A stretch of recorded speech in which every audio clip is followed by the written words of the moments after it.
আপনারা শুনছেন radio news আন্তর্জাতিক সংবাদ। ইরানের নতুন যুদ্ধ চালাবেন ট্রাম্প।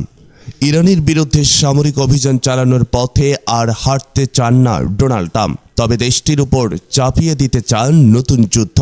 মার্কিন প্রেসিডেন্ট জানিয়েছেন তেহরানের উপর আরও অর্থনৈতিক চাপ বাড়িয়ে যুদ্ধাবস্থা ধরে রাখবেন।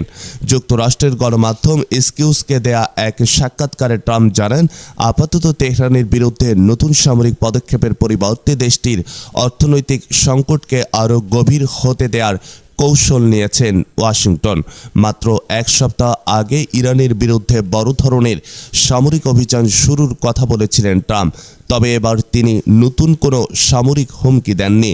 একই সঙ্গে হুরমুজ প্রণালী দিয়ে বাণিজ্যিক জাহাজ চলাচল পুনরায় চালুর বিষয়ে ইরান ও ওমানের মধ্যে সমঝোতা বিলম্বিত হওয়ায় প্রকাশ্যে ক্ষোভ দেখাননি তিনি।